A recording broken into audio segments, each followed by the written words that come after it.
Vossa Excelência, como líder. Senhor presidente, senhores senadores, senhoras senadoras, amigos que nos acompanham pela TV Senado, amigos do estado de Mato Grosso. Ninguém é suficientemente perfeito que não possa aprender com o outro e ninguém é totalmente destituído de valores que não possa ensinar algo ao seu irmão. Inicio os trabalhos legislativos de 2014 com esta reflexão. As sábias palavras de São Francisco de Assis traduzem muito bem a lição que aprendemos no ano que passou. Ouvir com atenção. Essa é a nossa principal missão. Como de praxe, o meu primeiro pronunciamento do ano é uma prestação de contas do mandato, uma vez que entendo que até o mês de janeiro, o recesso parlamentar, nós ainda estamos, sim, na sessão legislativa passada, portanto, ainda é a sessão passada. Nos próximos minutos, relato o que foi feito nos últimos meses, convicto de que as críticas e sugestões balizarão as próximas ações, senhor presidente. Se eu virar as costas para o que passou, o que vi, eu vi. Se aceitar que as mudanças que proponho vão demorar para acontecer ou que elas não ocorrerão, bem, a mudança não vai ocorrer. Desde 2011, senador Eduardo Braga, quando ingressei no Senado, quando ingressei na vida pública, venho subindo a esta tribuna e defendendo que o futuro da sociedade reside na democracia participativa. Estou atento a cada recado deixado em nosso Facebook, no Twitter, bem como nos e-mails, cartas, ligações telefônicas e às visitas ao gabinete em Brasília e ao escritório na cidade de Cuiabá. A participação de cada cidadão neste mandato me ajudou a apresentar 187 proposições, sendo 73 projetos de lei, 15 propostas de emenda à Constituição, 89 requerimentos envolvendo a tramitação de projetos e 9 projetos de resolução. A voz desses cidadãos esteve presente nos 242 pronunciamentos e encaminhamentos de votação ou questão de ordem para o cumprimento do regimento desta Casa, que fiz somente em 2013. Para perseguir este sonho de um país mais justo, de um país mais livre, de um país mais igualitário, venho trabalhando duro e fazendo alguns sacrifícios. Senhores senadores, passo a destacar alguns dos últimos projetos apresentados e, repito, entendo que a prestação de contas tem que ser no primeiro dia da sessão legislativa seguinte, porque constitucionalmente a sessão legislativa de 2013, ela se encerrou ontem, uma vez que nós, no período de recesso, nós estávamos ainda na sessão legislativa passada. Somente em 2013 foram apresentados, como eu fiz referência, 28 proposições. Entre elas, destaco a PEC 62 de 2013, que visa acabar com o foro especial por prerrogativa de função, o chamado foro privilegiado nas ações decorrentes de atos de improbidade administrativa. A Constituição de 88 promoveu o avanço ao compreender os atos de improbidade administrativa como ato ilícito grave. Saudade do Zezinho. Onde se encontra o Zezinho? O Zezinho. Zezinho, a sua ausência está fazendo com que nós aqui fiquemos com sede. Você é muito importante para os senadores. E continuo. Ato ilícito grave, tendo como pena com a suspensão dos direitos políticos, a perda do cargo, a indisponibilidade dos bens e o ressarcimento aos cofres públicos. Apresentei o projeto porque acredito que o combate à corrupção deve ser feito por meio de instrumentos céleres e seguros, que garantam os direitos fundamentais de todos os envolvidos. Outra proposta, senadora Luísa, que gostaria de registrar, que apresentei ainda no longínquo, no passado distante, ano de 2013, porque hoje, porque hoje, no que se denomina de sociedade de risco, o passado, senadora Luísa, foi hoje de manhã.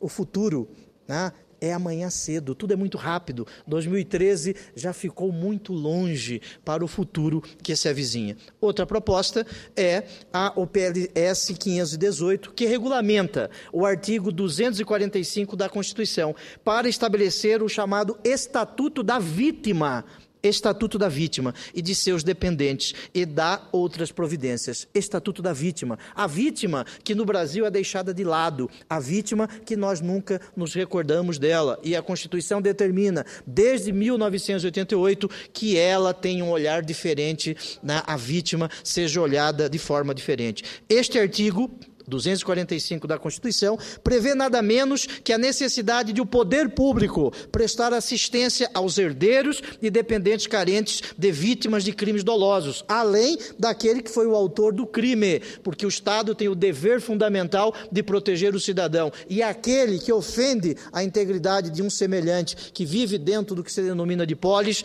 este precisa também ser responsabilizado pelos seus atos. Nós precisamos cuidar do homem de bem, da mulher de bem, dos honestos. Trata-se de matéria que deve ser regulamentada com urgência. E este projeto está na Comissão de Constituição e Justiça, aguardando ao que consta relatoria. Tenho a certeza de que este projeto, ainda que deva ser aprimorado, especialmente em seus aspectos financeiros, inaugura importante debate no Senado Federal. Conto com o apoio de meus ilustres pares para a sua aprovação. Destaco ainda o PLS 102 de 2013, que impõe regras no setor farmacêutico para evitar formação de oligopólios, garantindo preço justo ao cidadão consumidor. Situação está na Comissão de Assuntos Sociais. O PLS 101 de 2013 fortalece a fiscalização de programas de qualificação custeados pela União, evitando a corrupção. Situação está na Comissão de Constituição e Justiça. O projeto 01 de 2013 propõe que a CMA realize ato de fiscalização e controle sobre procedimentos licitatórios do FNDE para a formação de registro de preços, tendo por objeto a realização de obras. Situação está na Comissão de Meio Ambiente, Defesa do Consumidor, Fiscalização e Controle. Eu não poderia deixar de comemorar também a aprovação de duas propostas de nossa autoria, a senador Ciro. O projeto de lei do Senado 204, de 2011, que insere a corrupção no rol de crimes hediondos, e a PEC da ficha limpa para cargos comissionados e funções de confiança. São duas iniciativas aprovadas após a pressão vinda das ruas, mas a sua apresentação ainda foi no ano de 2011. Mais uma vez, o cidadão interferindo diretamente na nossa agenda. Senhores senadores, amigos das redes sociais, depois de meses de muito trabalho e dedicação, apresentei o relatório sobre a proposta de reforma do novo Código Penal, aprovada pelos meus pares no final do ano passado, para simplificar a legislação em vigor, que é de 1940, e atualizá-la aos novos anseios da sociedade. Promovemos uma verdadeira lipoaspiração no texto, reduzindo o número de crimes de 1.750 para 335. O texto impõe mais rigor contra quem comete crimes contra a vida, endurece as regras para a progressão de regime, incorpora os termos do meu projeto de transformar corrupção em crime hediondo e tipifica os crimes de terrorismo e Caixa 2. No texto, defendo o aumento da pena mínima para o crime de homicídio dos atuais 6 anos para 8 anos. A progressão de pena também fica sujeita a regras mais severas. No homicídio, para o condenado primário, a passagem do regime fechado para outros mais brando, que hoje exige o cumprimento de ao menos 1/6 da pena, 1 ano, passa a ser de 1/4 da pena, 2 anos. No caso de corrupção, a progressão de regime fica ainda mais rigorosa. O condenado deverá cumprir 2/5 da pena para ter direito ao benefício. Trocando isso em poucas palavras, aquele que rouba o patrimônio público, aquele que ofende a integridade física, retira a vida de um seu semelhante, deve sim ficar mais tempo preso. A respeito dos crimes contra os animais, o relatório traz inovações se comparado com a legislação vigente, que é a Lei 9.605 de 98, e aumenta assim as penas para maus tratos, experiência dolorosa ou cruel de morte, rinhas, caça a animais silvestres e destruição de ninhos e exportação de produtos da fauna silvestre. A punição para o crime de maus tratos de animais, por exemplo, que hoje é de 3 meses a 1 ano de prisão, sobe para 1 ano a 3 anos de prisão. O texto aprovado também estabelece a pena de 2 a 5 anos de prisão para quem realiza doação eleitoral ilegal, o conhecido Caixa 2, com pena de prisão de 2 a 5 anos. O relatório também criminaliza os delitos cometidos contra a administração pública, estabelecendo pena de prisão de 2 a 5 anos e perda de bens para o enriquecimento ilícito.